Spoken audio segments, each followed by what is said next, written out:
Hello researchers, good day. This is Ms. Jong and welcome to Practical Research 1 with me. For today's discussion, we will talk about what are the possible research titles for our research this semester, and what is inside the title approval form. At the same time, what are the trusted and reliable online journal databases that we can use in order to search for related researches. Now, let's talk about possible research topics. Can be any phenomenon that concern the senior high school students. Again, we will have phenomenological study or phenomenology. It's a tongue twister, okay? And that's a qualitative research study for practical research 1.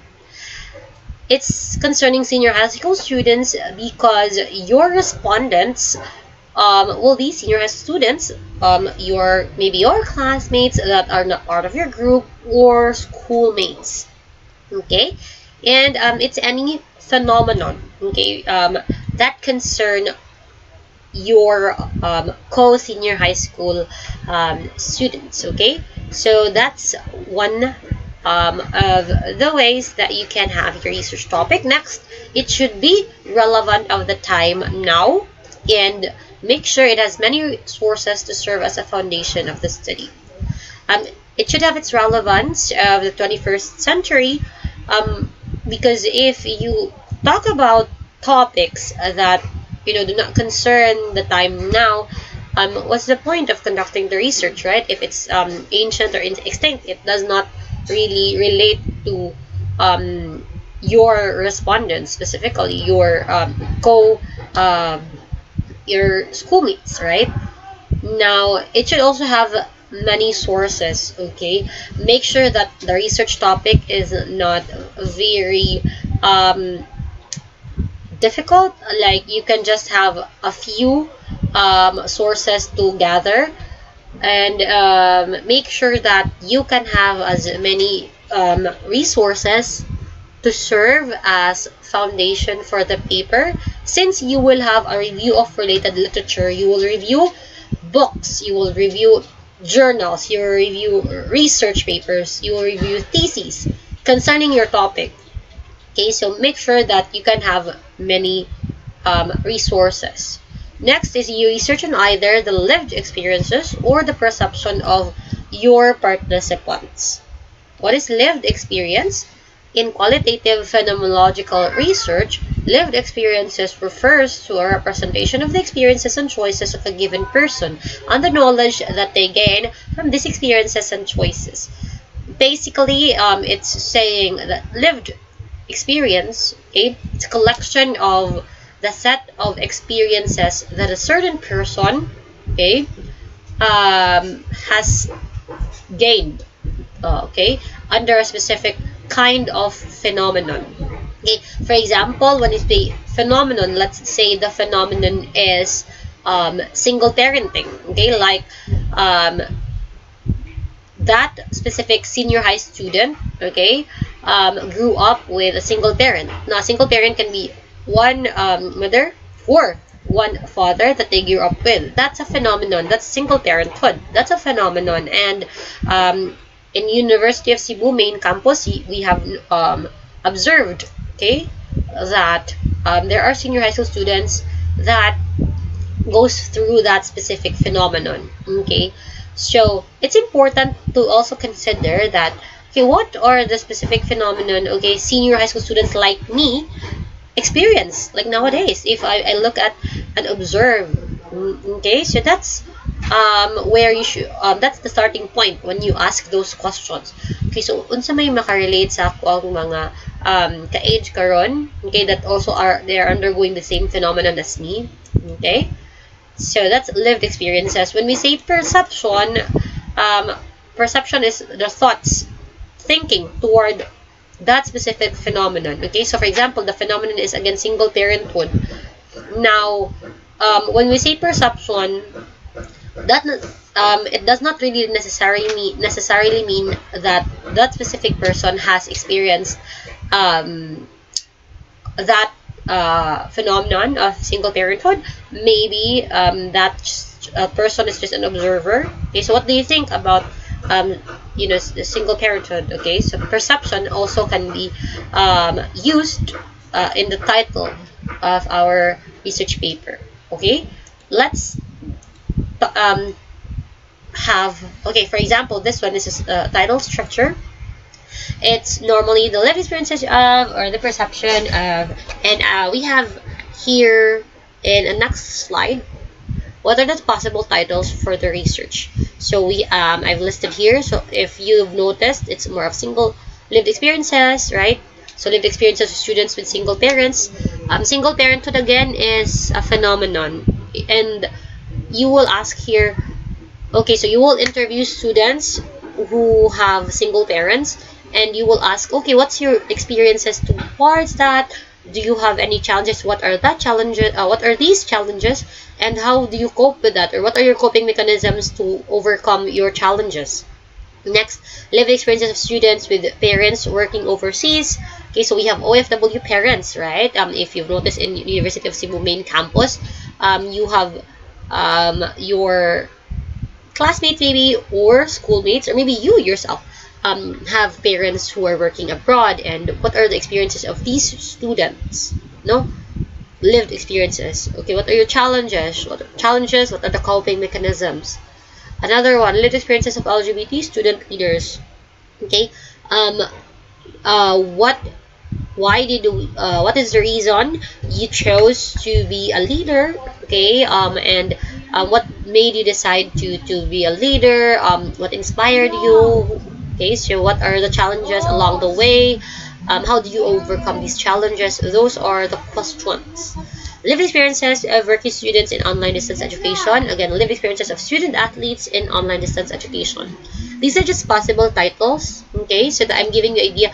Oh, okay, so this can be a phenomenon. And if you've noticed, right, like working students, student athletes, LGBT student leaders, students with OFW parents, students with single parents, the context, right? These students are existing in University of Cebu main campus, right? If you observe, so we have to bear that in mind, because our respondents will be from our school, University of Cebu main campus. Okay, so that's it. And possible titles for perception: students' perception of sleep deprivation among adolescents. Anong ka na ang spelling? Adolescents. And a student's perception on online distance learning, student's perception on modular distance learning. Let's talk about possible titles with their possible research questions. So, for example, students with single parents, one question. First question, what are the challenges of students with single parents? Okay, so what do they go through?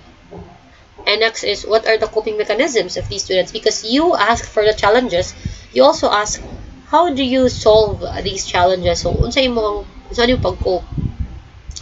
The same, no? Sa kaning working, parents working overseas, challenges gihapon, and then coping mechanisms. And for lived experiences of LGBT student leaders, you ask, what are the reasons for being student leaders? Like, why did they choose to engage in leadership? What inspired them to be leaders? And what are their challenges, and how do they cope with those challenges? So, muna siya yung mga pangutana na to. And kani working students di siya, silang reason nga na working students sila. Not all, no? Working students are in there for the money biya. Other students would want experience, like, yeah, their parents can afford, and then they have money, but then they themselves want to gain experience before they go to college, so that they have skills, right? So it's not always about money mga mag-working students sila. Okay, so ask those questions, challenges, and then coping mechanism. The same siya sa katong athletes. And then another, students' perception on sleep deprivation among adolescents. Dili na siya noun. Okay, dapat mga adolescents na siya tao. And then what are the perceived, wait lang. I'm so sorry for that. Typo. What are the perceived reasons of sleep deprivation among adolescents? Okay, so it's not lived experiences the sleep deprivation because sleep deprivation, you need to administer an exam to really validate that these students are sleep deprived. Moro na siya og katong students with depression, you need to have an exam first from your respondents that yes, they really have depression before you can interview them. Okay, so let's avoid those topics which are sensitive in nature so that it will not be difficult for you to find your respondents. Okay, so okay, kana miss kana, we want to talk about depression. Oh, and then you have to administer an exam before you interview them. Okay, so it will take a lot of time. So, muna nga, you discourage mga very sensitive nature ng mga phenomenon. Okay? So, what are the perceived reasons? So, if you ask, oh, unsa kay mga rason, no? Possible, so perceived, right? So, from perception. Perceived reasons, why, and then notice that nag-perceived reasons ko din, wala ko nagbutang o reasons lang, unlike sa lived experiences, kay perception naman, you're asking for their ideas.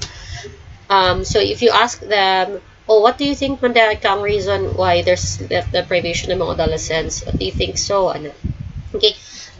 There's more impact to lived experiences kay you will gain much more rich data as compared to perception. Kasi sa perception, one lang, not necessarily that they have experienced your phenomenon. For example, kaning sleep deprivation, not necessarily that they have experienced, the lack of sleep or they were not able to sleep properly. You can just interview them. Okay, what do you think about this? No, another is students' perception on online distance learning, which is the trend now, diba? Online na.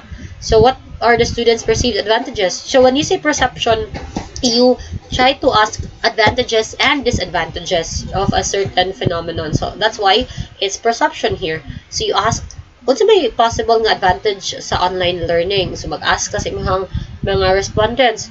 Then how about the disadvantages of online learning? And also the same with modular, no? What are the advantages of modular man for you? About unsa kaya ang mga disadvantages? So what do you think? They perceived man, perception lang nila. What do they think? Alright, so before we go here, let's talk about the title of approval form. Okay, this is your performance task 1 by group, title approval form by group, and this will be your first title proposal submission.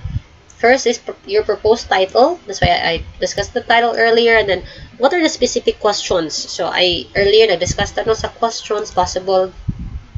The note, the SP questions should be a minimum of 2 questions. Okay. And then partial studies, related studies read. What are the studies you have read for your topic? And then it should be at least 7. Okay. Because we will have a chapter wherein you will review related literature, related studies about your paper, mga journal, inyong i-review about your paper. So it's important that you have many sources, no, before ka mag-conduct ng study. Major variables. So kanina kay this is still partial man. So since you are proposing pa the topic, once approved, you have to review more than 7 studies for your paper. The more studies you read regarding a topic, the more your research paper will have a solid foundation. Okay? And variables, the major variables can be found in your research title and in your SOP questions. These are called the themes. Okay? So let's I have an example right here. So for instance, my proposed title is Perception of Students on Online Distance Learning. That's an example. And then sa specific questions na ko kay, what are the students' perceived advantages and perceived disadvantages on online learning? And then the first related study that I have here is from this distance learners experiences of silence online, a phenomenological inquiry. Okay, and then if you read that, This study explores the lived experiences of online silence using interview data gathered from 12 graduates.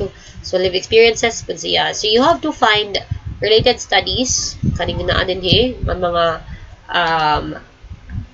research paper when I talk about lived experiences, no, and then they talk about phenomenology as well. Okay? And then, so, dara, ibutang nimo the title of the study. And then, ang URL na ibutang nimo would be, so, dara, na title, and then author is Doran Leslie. Dara, makita ang author. Dara, kana siya. And then, January 2020. So, 2020 ang year. Dara, and then, URL. Ang URL niya, as much as possible, kay DOI. So, if kani siya, where do you look for DOI? You look for DOI or Data Object Identifier in Crossref. Okay, and then ako ang gibuhat is ako nang copy na ako ang title sa journal, sa kanang online journal. And then, i-paste na ko there, and then I hit on search. And then, if you've noticed, the first one is kani ang gawas. And then, I copied the HTTP's DOI. Okay, so sa Crossref, this tool is very important ha. This is where you will locate the DOI. Diya ka makakuha sa DOI niya. Then when you click on that, okay, so DOI lang ingibot lang sa URL. And when you hit that, you will be routed here. Ni Leslie Duran, British Columbia, all the learner fears. Okay. Now, on regulation, distance education, learner experience, so you can click PDF on that para makabasa ka sa journal mismo. And if you've noticed there, di ba? So, 18, 1 of 18. Okay. So, the abstract, agree na siya, abstract, and then introduction, muna na siya, research method niya, and then who are the participants, and then siya ka ng data gathering method, and then na yung mga inana, no? Diba? 6 themes of learner experience of silence. And then, next, learners also study from others. So you can use this as your related literature, so that when you review, you will find, okay, so that's those are the important concepts. Those are the important concepts for my research, from a research topic. Now, let's have, so Miss, where are we going to find related studies? Okay, so what are the trusted research sites? Now, these are the trusted research sites. Okay, let's present that. Okay, so you take that down. First is Google Scholar. Okay, so muna siya format if you see Google Scholar na. Next is Eric Gov. Kana siya, ERIC. Okay, I'll take this down so that you will know what are the reliable research journals, and then dili ta mag-uol because there's a lot. Okay, next is Sage Journals. Kana siya, Sage Journals. Okay, journals.sagepub.com, and then dowaj.org. Kani siya, Dowaj, Directory of Open Access Journals. Next is Shodganga. This is Reservoir of Indian Theses. So that's it. You just search Shodganga in Google, and then you will be able to. The first result is kanima, and then hit that. Muna siya. Next is Microsoft Academic. So academic.microsoft.com. Kana siya. That's the interface. Okay. So ako na siyang i-screenshot para you will know sa interface niya. Next is SSRN. This one. And so dili lang ka mag-search sa title, abstract, keywords, and the next is Philippine e-journals. Okay, so it's important para sa context of the Philippines. So okay, the published journals here are from Filipino authors. So we will know ba, okay, so in this type of phenomenon, what is the Philippine context? Next So that's e-journals PH ha. 8, and the ninth is ResearchGate. So this is what ResearchGate looks like. And next is ProQuest. So that's it all, or scholarly journals, books, videos. You can also search newspapers. That's for ProQuest. And next is Science Direct here. So you search for keywords or author names for journals and books. And Crossref is here. You will be able to imo lang i-copy paste din ang title sa journal, and then you will be able to get the DOI, or the data object identifier. Ano siya appeal? So DOI. So dapat sa URL is DOI lang siya ang naka-write, so that it's easy. So when I access that one, I'll know that it's from a trusted site. Okay, so DOI lang siya sa URL. So there are a lot, right? We have 11 databases that we can look for the related studies. How do you look for that? Okay, so I have here opened akong Eric, one of the trusted sites, diba? So you just search for keywords of your research topic. For example, my research topic again is distance education. So I just wrote distance education qualitative phenomenological study, and I hit search, and then I was able to get many search results. So akong open ni, diba? Kani siya kay role of distance education, qualitative study, and then next I also had this learners experience of silence online. Okay, so these can help me. Now, in Eric, I was able to find for my topic, diba, sa keywords na ko, I was able to find 3,397 results. Sa kanila ni siya ha, Eric nga database. How about, there's a lot of it, diba, Google Scholar, Sage, Dawad, Shonganga, Microsoft Academic, SSRN, eJournals.ph, ResearchGate, ProQuest, Science Direct. So, you will not really have a problem in finding your related studies kay daghan kaayo og reliable and trusted online journal databases. Okay, so that's it. That's how to look for related studies. Look for search for keywords kung sa inyong topic. Like for example, you would have LGBT student leaders, LGBT leader. Okay, just hit and click. Pero, LGBT school leaders exploring the experiences and challenges of LGBT school administrators. See? Okay, so you can also here LGBT student leaders and peer activists. What's that? Okay, so you have a lot, and for example, you would like to have overseas parents. Overseas parents, or how about athletes?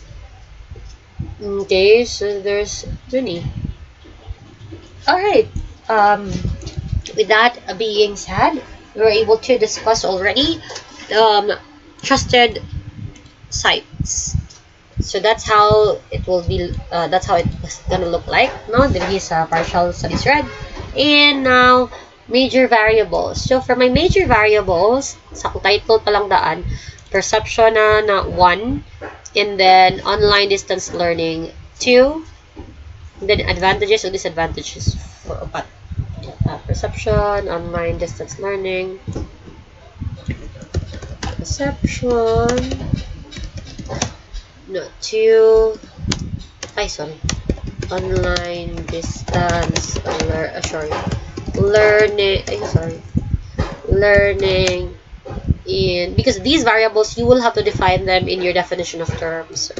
Perceived advantages, perceived disadvantages. Okay, that's it.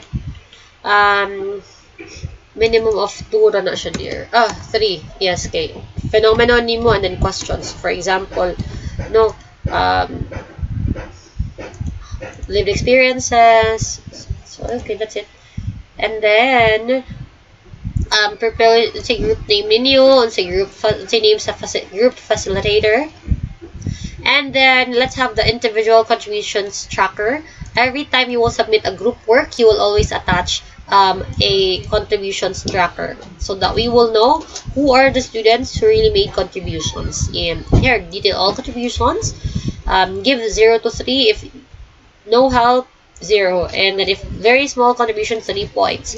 4 to 10 points would be medium level of contribution. And then give 11 to 15 if higher than medium to maximum level of contribution. And then accomplished by the group facilitator, witnessed by name of assistant facilitator. That's it. Okay, this is your performance task 1 for your title. And I already walked you through how to fill out your title. And again, now for our study, it's phenomenology. So you can write phenomenology. So those are the keywords that you really need to remember. Okay, so let's have, so dapat YouTube, so phenomenology or phenomenological study, qualitative study. Okay, that's what you have to remember. Okay, so I think that's all for today's lesson. I hope we learned a thing, or we really learned something, no? How do we fill out our title approval form? What are the possible titles for research?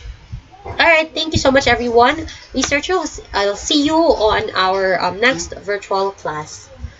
Thank you and have enjoy the rest of the day. Bye-bye.